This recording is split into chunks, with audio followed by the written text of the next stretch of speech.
red looks really nice today. Usually that means it's good for flying, but it seems like a lot of the news today I read dealt with things crashing in the air. This one says a kamikaze drone struck the Novoshakhtinsk oil refinery in Rostov Oblast, Russia, causing a large fire.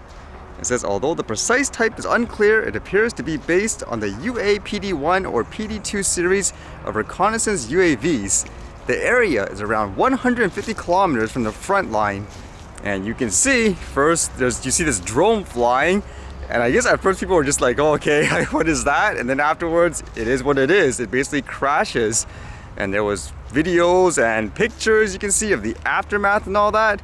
And this one here says, here is some video of the immediate aftermath, but the PD-1 and PD-2 have a max payload of 22 kilograms. But in this instance, it is quite possible that the drones have been modified to carry a larger warhead. A little unfortunate just because of all the war and stuff. More people are using, I guess, drones for military purposes and all that. Unfortunately, it's all the fear mongering towards recreational people. People will still relate that with them. For example, oh, you're gonna carry like a bomb and so forth, so you need to be restricted like crazy. Even though in many cases, like these stories, it's all from officials and military use, I guess you could say, when these type of disasters occur anyways. And then how about this? Apparently there was a plane that I guess crash landed, like something went wrong. This one says Miami plane crash, miracle, more not heard, aviation expert says as NTSB Pro budget airline. Was that supposed to be a way to hint they're not quote professional because it's budget or something? It says a plane carrying 126 people caught fire when its landing gear collapsed on the runway at Miami International Airport on Tuesday. The dramatic incident took place when a Red Air flight arrived from Santo Domingo, Dominican Republic, said Miami-Dade Aviation Department spokesperson Greg Chin. 3 people received minor injuries and were taken to hospital for treatment, while the remaining passengers were bused from the site of the accident to the terminal. The plane was arriving from Santo Domingo around 5:30 p.m. when the incident took place. It appeared to have come to rest near a grassy area by the side of the runway. Some flights were delayed due to the fire, airport officials said. Again, that's kind of a miracle that not as many people were injured considering, I guess, the circumstance, and people were posting, I guess, videos and so forth. Like this one, video footage of before and after the plane crash, and it says it was recorded at the airport. I guess you can kind of see it landing, and then as the camera pans, you can see all that smoke and so forth. I mentioned before, it wasn't until I started flying drones and people making like a big deal about it in a hysterical way, where I never knew there were so many plane accidents every year, yet people just shrug their shoulders and say, okay, it's an incident. I mean, you have to ultimately treat things like a drone like that as well, in my opinion, especially if people are flying it for fun and all that.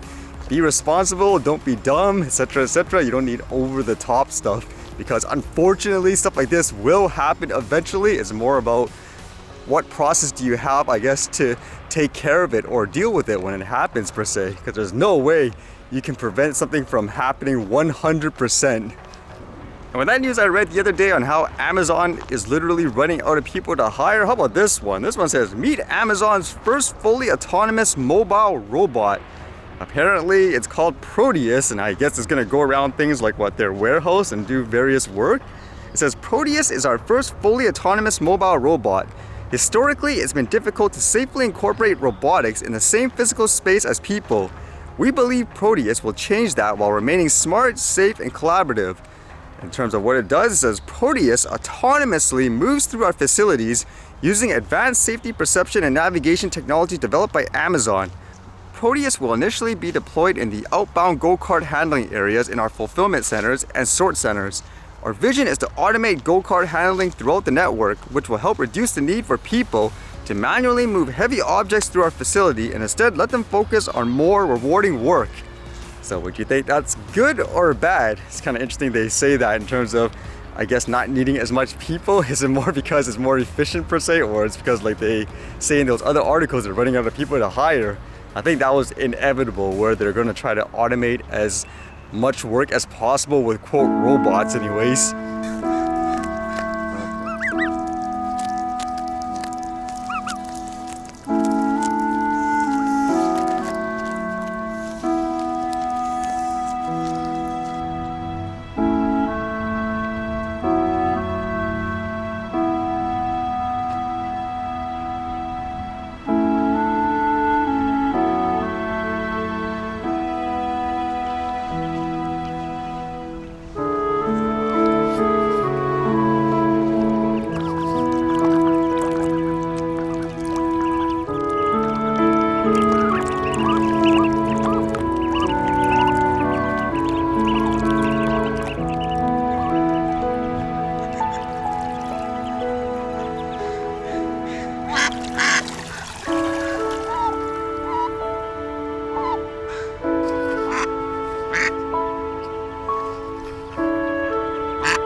alert mama duck.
Alright, see you guys later.